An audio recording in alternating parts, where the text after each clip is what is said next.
international. L'M23 compte se retirer dans Mabele ya Congo. Et maintenant, Bino Bokosala, il de paix se vivre. C'est comme ça que Nanga va répondre, va renforcer Bango Kakana Minduki, Bango Bako continuer Bitou. Il faut prendre un bon temps à l'Obino. Je vais collaborer avec des États sérieux. Mais bits au moment que tu sais qu'il dit, à quel pays ou à quel Yakoben Américain. Et maintenant les Américains, bah lobby boy, tu sais que dans lobby boy. Nandimi to collaborer Nabino, à expliquer. Beaucoup soit A, beaucoup s'investir A, beaucoup s'investir A. Mais tu là sur le profit, il y a les deux pays. Amérique, vous gagnez. Vous êtes aux États-Unis, vous êtes au Kenya. Congo peut voter la République démocratique du Congo doit être construite en respectant l'engagement de chaque État. Amérique a expliqué à condition Bob Missa, ben 23 ballons. Et bon, on peut relation à Rwanda. Bon, il y a un ballon qu'on a eu, to sololi, bozu, au bon, on peut sur la paix.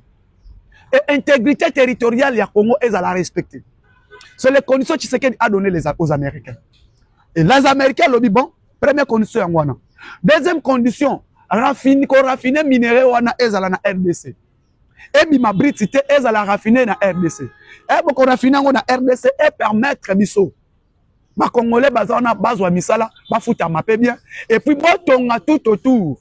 Il y a place boko zo ba minerai wana ezala construit, ezala développer. Mais accord qui deal que je parlais de deal entre les États-Unis et la République démocratique du Congo.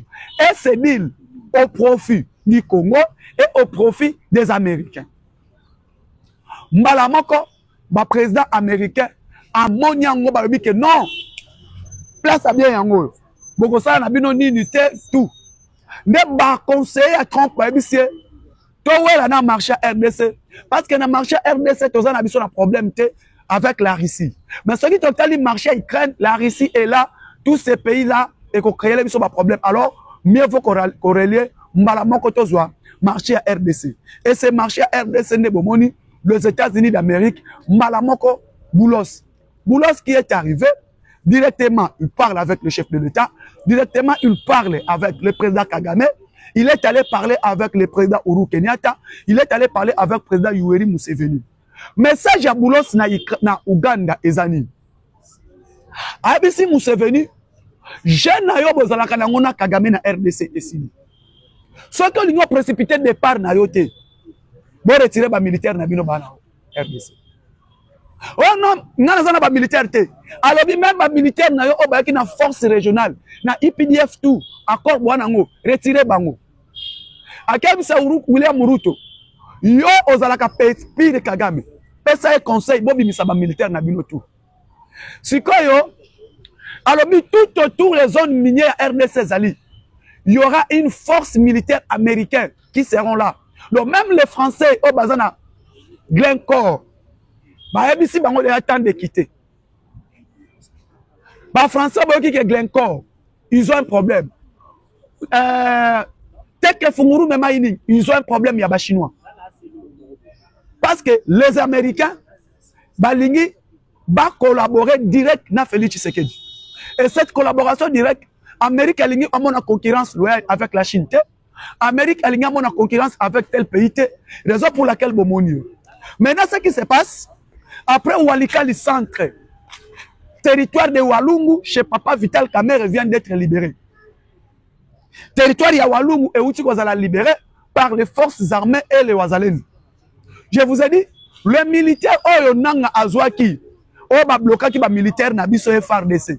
Oyo nanga a bloqué na ba M23 oyo bakenaki ko oyo nanga zwaki sur les 450 militaires tout la mwisi ya zaza bazongeli côté FARDC bazali ils ont eu maintenant les vraies informations, raison pour laquelle au moment où je viens de vous parler aujourd'hui territoire de Nirangongo encore na Sud Kivu vient de passer par les forces armées de la République démocratique du Congo et les Wazalènes.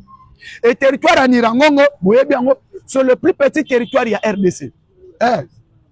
Je vous dis ce qui est vrai.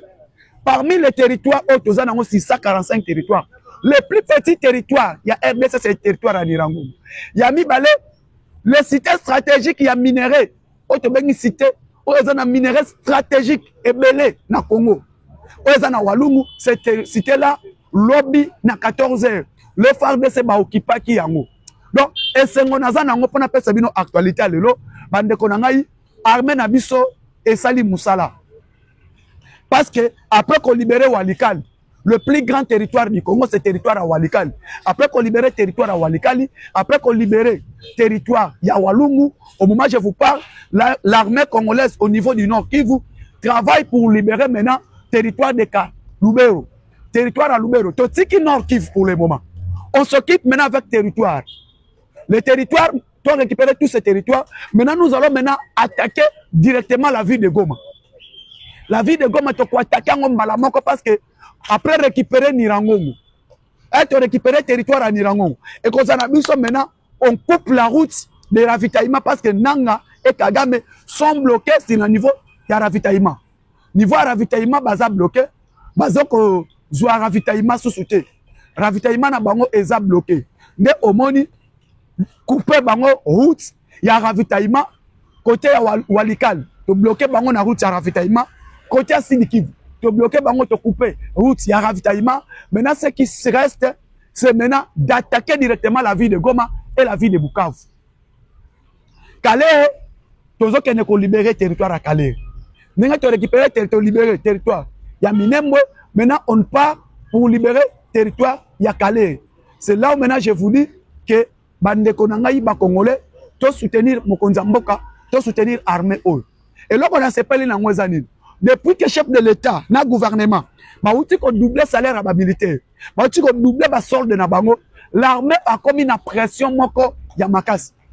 L'armée ma mati makasi mikolo yo, bon mon a été depuis kaka bazui salaire à sika. Depuis bazui prime na bango ya sika $500. Na zo bisabino bande konangai, toutes les localités belé est passé. Moment na zo bisabino cité ya Ngungu. Oyezala non depuis 99 si lelo cité à Gungu ba mona armée congolaise te lobby ba voisalendo ne FARDC ba kota ki Gungu.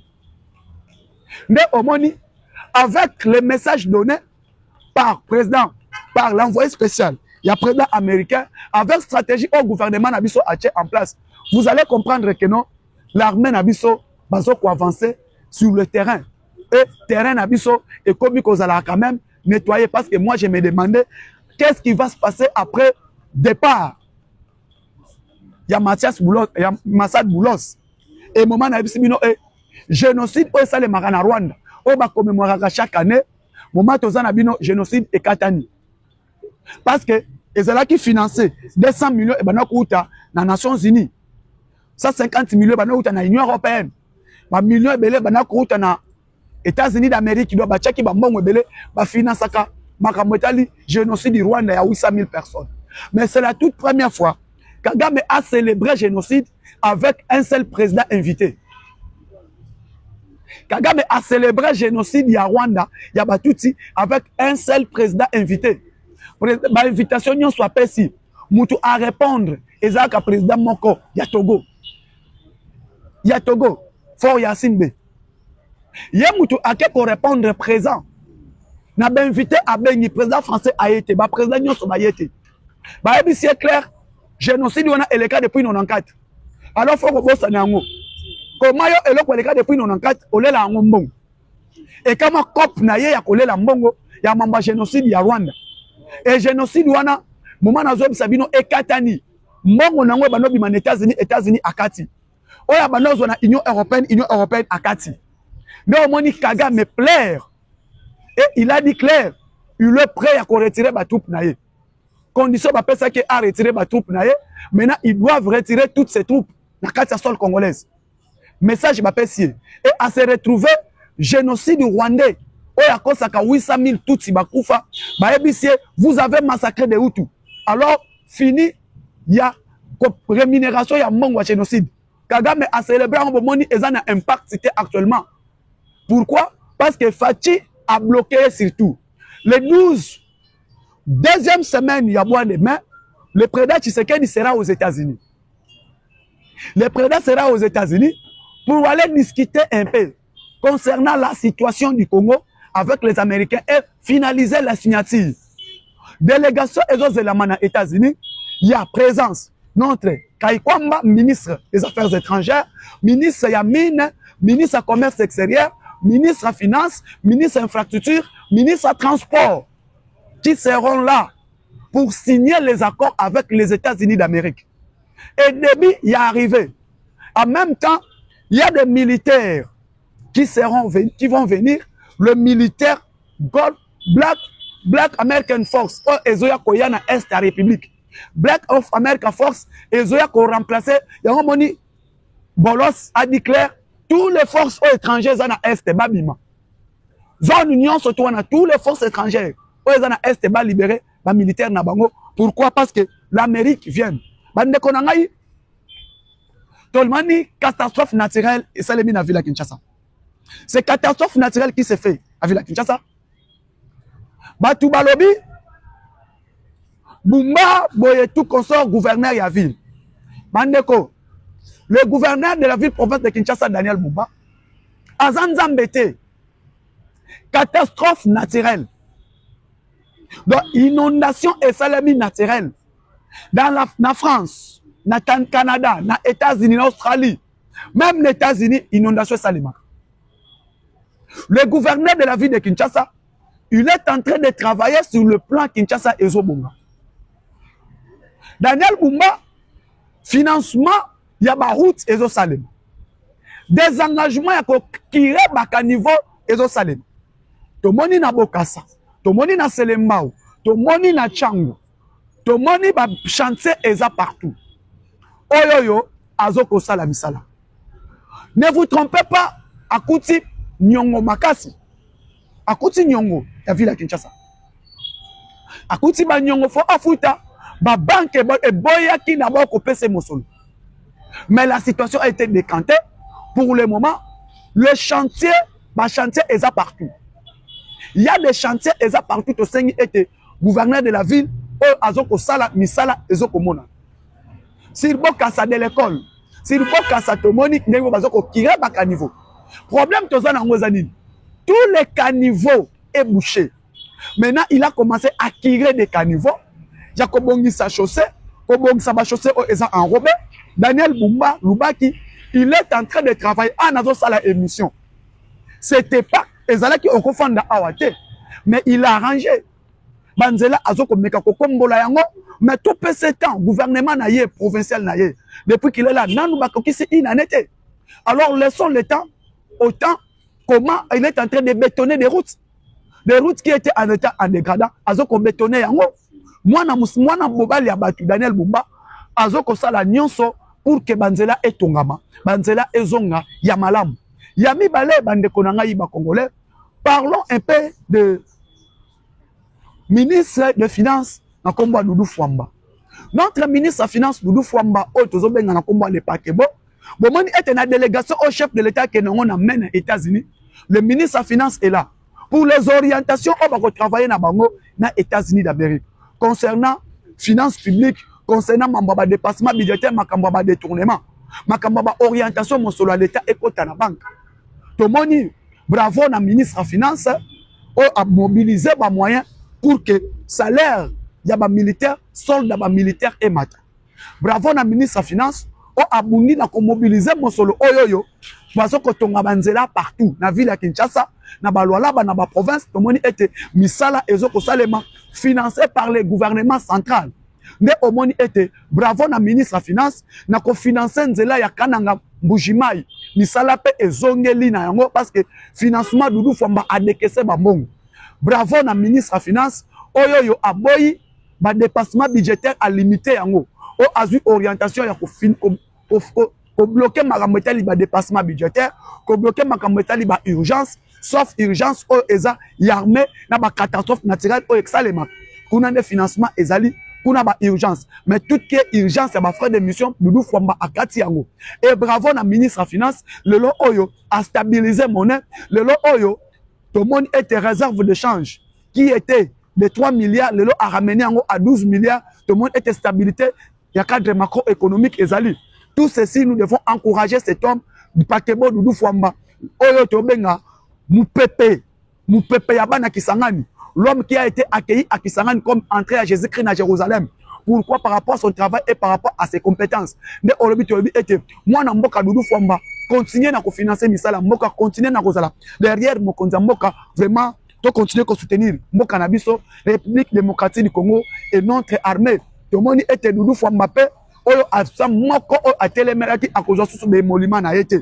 Akozwa susu be molima na yete ba financer yango na kati ya armée ya ekolo. Merci beaucoup. Plus 243 89 86 52 097.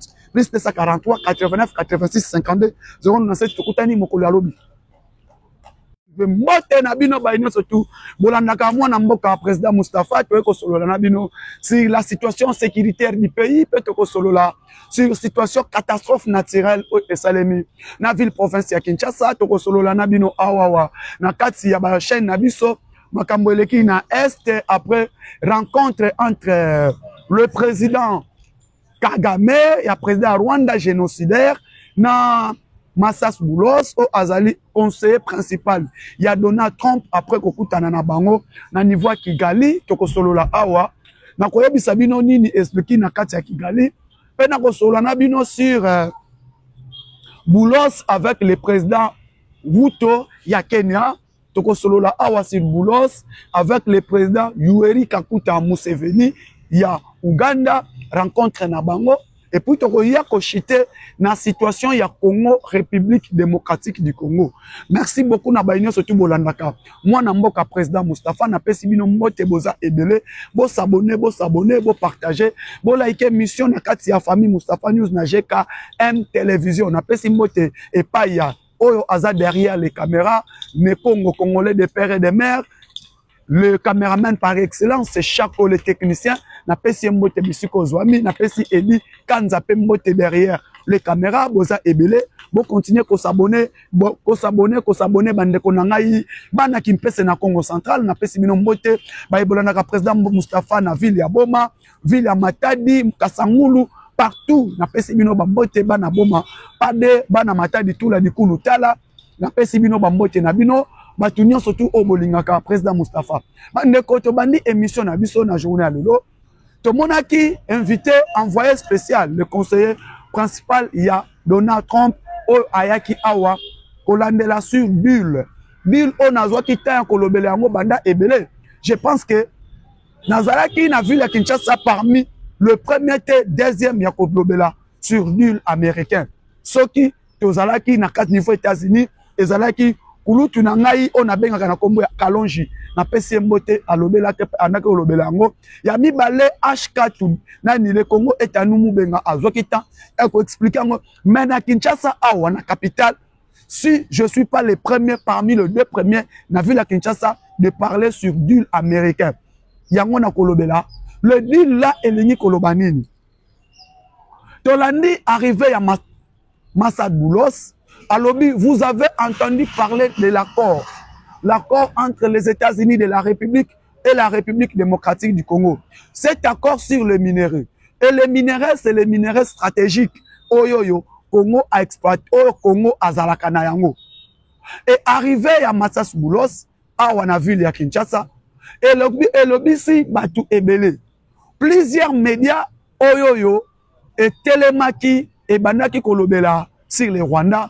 Oyo bazwa kitan ya ko critiquer ya koloba mabe sur le régime Tshisekedi na arrivé il y a un député national na oyo Ayaki Awa Rolly Johnson qui a dit n'importe quoi et aujourd'hui on a ebisaka batu marambo etrapaka batu la situation a rattrapé Rolly parce que arrivé il y a Massad Boulos à lobby vous avez entendu de l'accord qui existe entre le Congo et les États-Unis d'Amérique. Cet accord est sur le minerai. Et ces minéraux stratégiques, yango wana, yango moni ete bandeko, tozolo bela l'arrestation à Paul Kagame.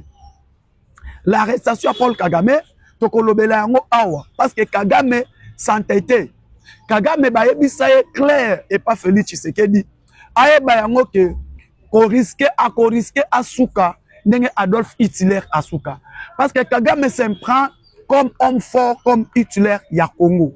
Mais malheureusement, Paul Kagame a na chaise de départ. Kagame est en train de partir. mes frères congolais. Qu'est-ce que Boulos a dit à président Kagame? Le président Kagame qui est le président rwandais, Oyo est comme lié lelo bandeko. Kagame aye bakayango akomi kokende. Départ ya Kagame yango.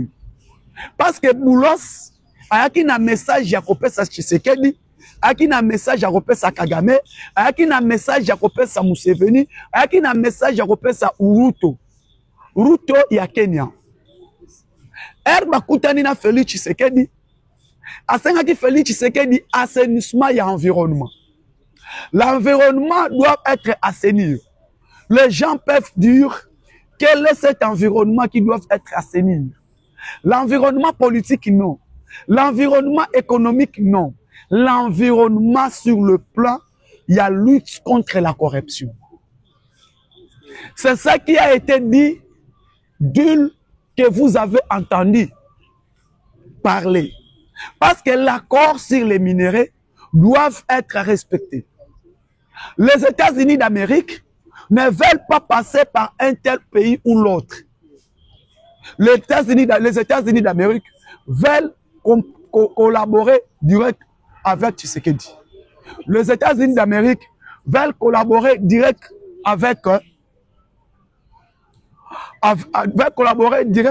avec la République démocratique du Congo, sans toutefois passer par le Rwanda, sans toutefois passer par l'Ouganda, sans toutefois passer par quelque que ce soit. Vous avez vu le jugement pétrolier découvert par Kagame dans la Kivu. Et l'obéissance États-Unis. Le Rwanda n'a pas le jugement pétrolier. Mais le Rwanda a découvert le jugement pétrolier dans la Kivu oye aligné à produire, à exploiter. Donc côté la ngosima. Mais oezawa boyeba message au Boulos à Pessi Kagame. A Pessi Kagame sans condition immédiatement banda ko retirer ba troupes na yo. Retire tes troupes na République démocratique du Congo. Retirer ba troupes na yo o eza na kati ya République démocratique du Congo. C'est le message donné par Boulos et par président rwandais. Boulos a Pessi Kagame a retiré ba troupes na ye. Ba troupe na ye o eza na kati ya Kinshasa na kati ya Congo. Kagame alingi awangana. Qu'il n'y a pas les troupes rwandais, Boulos a passé le message, on a parlé M23. Et Boulos a dit, ngai na ye koye bisayo. Na ye koye bisayo, message oyo ba pesi ngai et pas ya Donald Trump. L'Amérique veut exploiter les minéraux qui sont au Congo. En respectant l'accord avec la République démocratique du Congo, qui est le partenaire privilégié, stratégique et prospère. Mais au moment ngai batindinga, na ya kopesa message et pas inayo. Et message na ya kopesa et pas inayo, eza uniquement ya ko retirer ba troupes na yo na kati ya sol congolaise. Tu dois retirer tes troupes sans condition.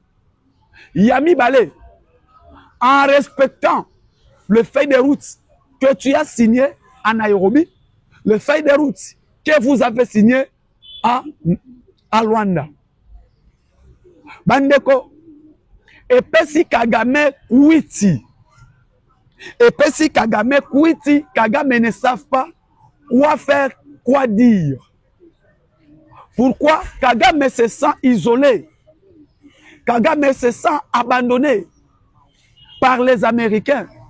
Parce que hier, à Kanisa qui était américain, il pensait que les États-Unis seront derrière lui. Il se sent maintenant isolé par les mêmes Américains. Les Américains, oyo, batiki e basundoliye. Kosundola o basundoliye. Oyo, ayebaki ete, azalaki kanyon son problème, les Américains sont avec lui. Les Américains vont côté là, les Américains vont défendre. Moment tozan azeb sabino bande konanga ba congolais. Kagame isolé, Kagame abandonné, Kagame délaissé par les États-Unis d'Amérique. Yango mo ina na sabino awa. Massad Boulos est commis. Il a dit à Kagame, il y a qu'on retirer ma troupe na yo. Retirer ma troupe na yo, nyonso o baza na RDC. Retirer ma troupe na yo, o baza na kati ya RDC. Si 4000 hommes au côté saki na RDC, il faut o retirer bango.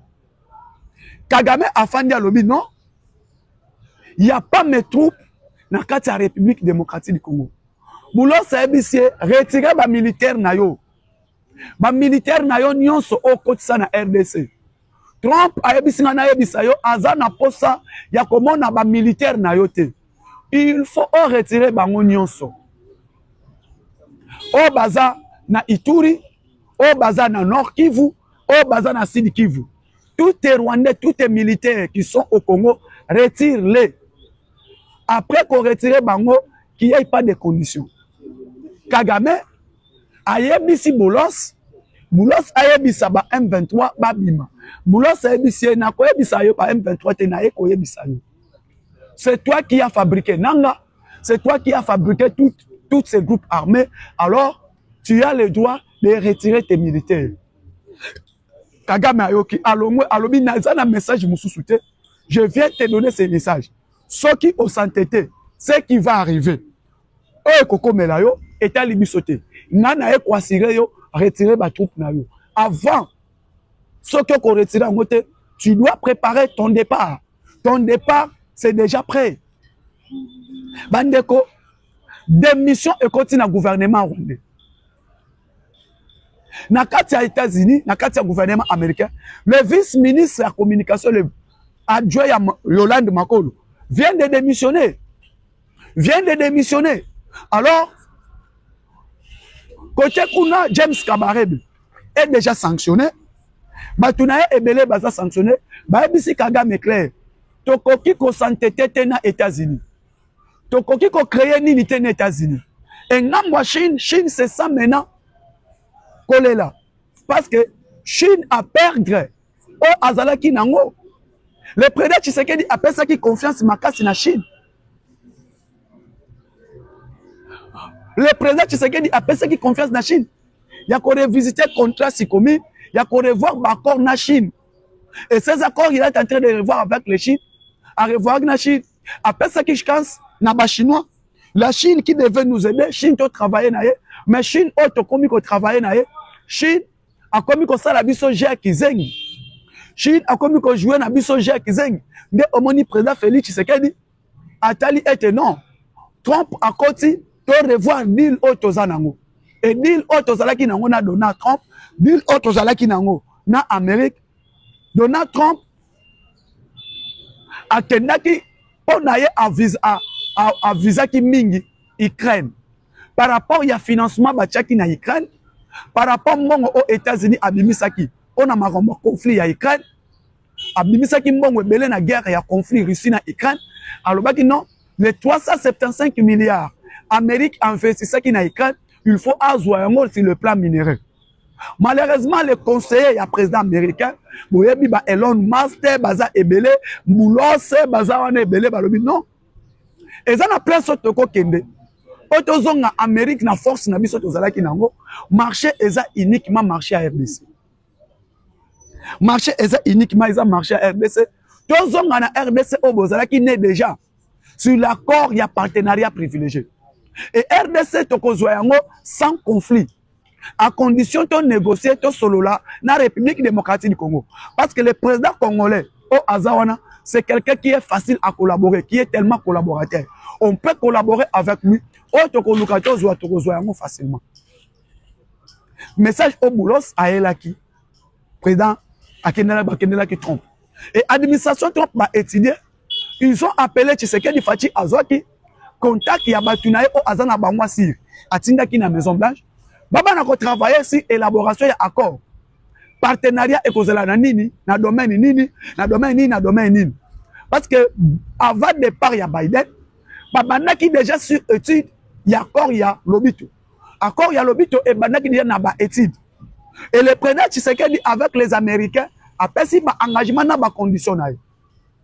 Pour barrer la route na France. Ah, Tshisekedi. Pour barrer la route na France parce que France pour Or na biso ya banane ko tongama te. Or ya banane ko tongama te. Et guerre peut tozalaka nango na Angola boyebi yango. Sur le jugement pétrolier à Samabele. Boyebi yango ke Angola a comment dire qu'on exploiter que carburant na biso, ya Samabele na biso azwa kango déjà. Et maintenant, tu sais qu'il veut maintenant concurrencer les marchés. Parce que l'Angola, c'est la Russie. L'Angola, c'est un pays moussous. Ce que tu sais qu'il est à Bengi américain. Les Américains bakota sur Bazoua, mais à condition qu'il y a Ezal. Bazoua, à condition batonga moka. Bazoua, à condition nini. Boyebi ete batu balobaka les Américains batonga kate, ba Américains basala kanini. Mais je vous ai dit, tous les pays de Golfe Pepsi, batu batonga ngoza ba Américains. Tous les pays de Golfe, wana bomona ba pays à Golfe, ceux qui ont la sécurité parce qu'ils ont signé avec les Américains. Si ils sont développés parce qu'ils ont collaboré avec les Américains. Maintenant, Mobutu a collaboré avec les Américains pour propre intérêt, pour propre intérêt à la famille. Maintenant, tu sais qu'il y a le lobby boy. L'Amérique, Mokoya, je veux que construise le Congo. Le Congo, c'est un grand chantier sur le plan agriculture, sur le plan économique, sur le plan sécuritaire, sur le plan industriel. Vous devez amener les entreprises américaines. Or, même Sabino, qu'est-ce qui se passe avec les Américains?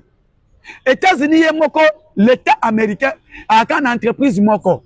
Et cette entreprise va bénir FBI et la sécurité. Mais les Américains, ils ont des entrepreneurs, les investisseurs, les entreprises privées et développées aux États-Unis.